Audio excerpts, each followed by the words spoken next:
I'd like to read it. About 4,000 pages. No, I have a couple of remarks here.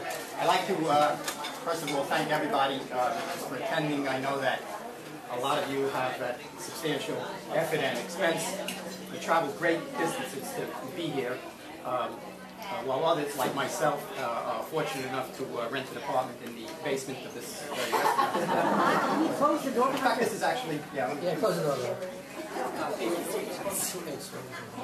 Thank you. I always close the door behind you. I always get that wrong. Don't pay attention. Okay. So it's my further pleasure to extend a special welcome to all the wives and significant others and insignificant others who so graciously accompanied their fraternity members to this reunion. So after I wrote this paragraph, which took me several weeks, it occurred to me, why exactly am I thanking these people? And, although there are individuals, small groups of us who remain close, by and large, most of us, after all this time, are simply, we're friendly rather than real friends after half a century. So what is it that people get from reunions? Why do they attend them? And I think part of it is just to kind of measure yourself against everyone, and not necessarily with any mean spirit or jealousy, but just in a kind of reflective evaluation, like your success or lack thereof in business, the beauty or lack thereof of your wife, how much hair you have left, how many wrinkles and how much belly fat you have, and how many organs you've had removed, etc. That's a little part of reunions, but a more significant part of these gatherings is to call forth and recreate the memory of how you used to be. And a reunion, I think, is about memories. And at this age, any memories.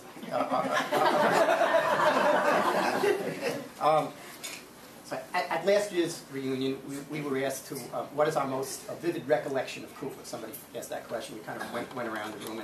And I'm a very slow, non-spontaneous thinker. So all I could recall at the time was the vast number of urinals in what was then the Hewitt building. Basically one for students.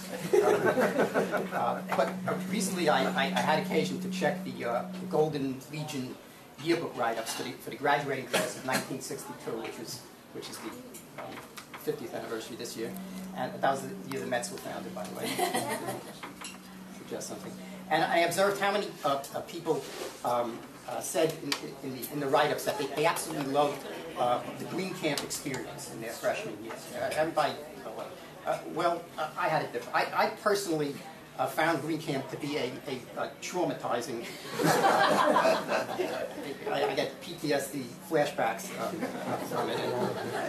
Schlepping the heavy wooden transits under a road tar melting sun, sleeping in prison dorm conditions, tormented by allergies, mosquitoes, and above all, Professor Peck. Not for me.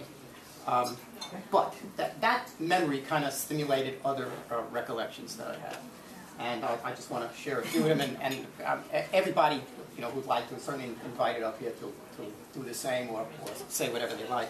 But I remember particularly knocking Professor Pizzaruso flat on his back as I rushed into the door of the descriptive geometry class. Does anybody know what descriptive geometry was? It's a descriptive geometry class. But I got another D.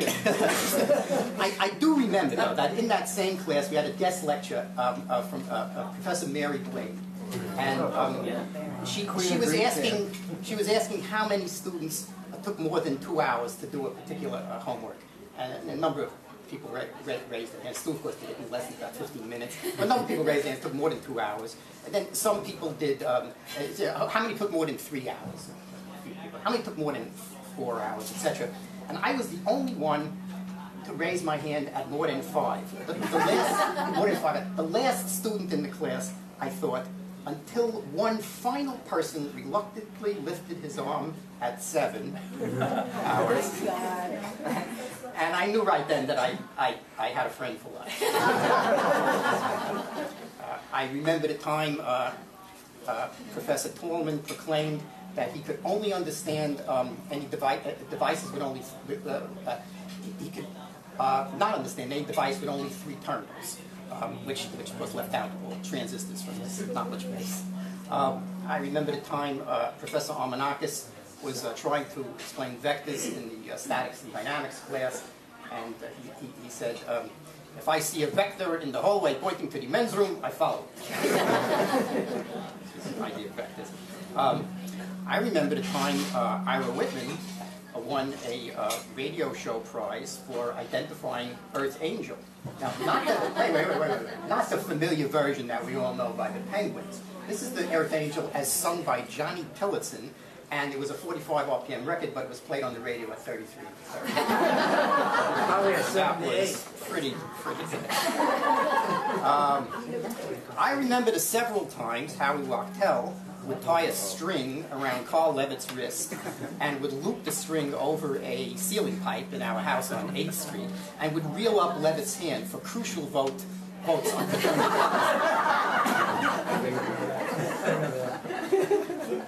I remember Marty Levine, now Schuyler, picking the lock to the rowboat storage cabinet at the Tamament Hotel in the Poconos, and a group of us taking out a rowboat at midnight, accompanied by some very highly impressed women. Impressed meaning that, like, you impress sailors, you know, you force them to go. I remember, unfortunately couldn't make it here, but I remember Murray Sharkey giving his famous speech at the freshman pledge smoker, explaining the meaning of the letters SKT. Remember, this is before political correctness. So S, of course, stood for the stag parties on Friday nights, and K for the fag parties with no girls, and T for the drag parties on Saturdays for those who had dates. I guess Murray had it, let's say. I remember one of my personally proudest moments when on Hell Day, that day of the final pledge initiation, I poked around in Mark Roskin's ball of wool. I remember we were told that at the end of the day we'd have to go out in what we knitted. That was the thing on Hell Day. I poked around in Roskin's ball of wool and found the subway token concealed in it, which was verboten, and turned him into the pledge master for severe punishment, which I think was having to eat a raw oyster or something like that. It was really terrible. I remember George Perino, may he rest in peace. I don't know if you all know about George. He passed away, yes, this past year. Yes, very sad about that. And I remember the crazy Perino parties he used to hold, and the Perino record, on which he sang the highest note ever recorded by a human being, a high R above M. And I remember Richie Sussman holding up a Playboy magazine and Perino licking the pages as Sussman turned them one by one. I remember hazily coming home on the subway very late one New Year's Eve, quite inebriated after my date for the evening, who was a Beth Israel nurse originally introduced by Sybil Schwartz, had told me a couple hours earlier that she wouldn't be showing up. So I had gone between these subway cars, leaned over the open railing to throw up, and thought that maybe I'd just go to sleep instead, when suddenly a strong hand pulled me back up, and it was this gentleman right here, Bernie Nathan, just happened to be on the same train back to the Bronx. I remember swimming at the McBurney Y, but even more so at the Church of All Nations, where we were clad in Tarzan, pre-Johnny Weissmuller, Elmo Lincoln, one-shoulder strap bathing suits, and forced to surface dive for tiny objects that nearsighted people such as me couldn't even see when they were out of the air, much less at the bottom of the 8-foot tower. So, for better or worse, these are some of the things SKT reunions have brought back to me. And sincerity, kinship, and tolerance, the real meaning of the fraternity letters, and not a bad set of ideals for a bunch of wannabe engineers half a century ago. So I'd like to express my appreciation to Ira Whitman and Al Kaufman, who first began organizing these reunions 3 years ago, and who this year passed the mantle, by the way, which for those who are not familiar is a portion of the Earth's interior between the crust and the core, to Stu Litt. And Stu took on the task of locating old brothers and sending out the contact emails, finding and vetting a suitable meeting site, negotiating the course, and finally individually cooking each of the confections that had this evening.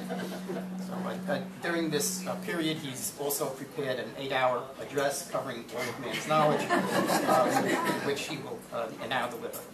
Ladies and gentlemen, I give you the engineer formerly known as Stu, rated by his classmates as most likely to secede, past president of Sigma Kappa Tau, Stu.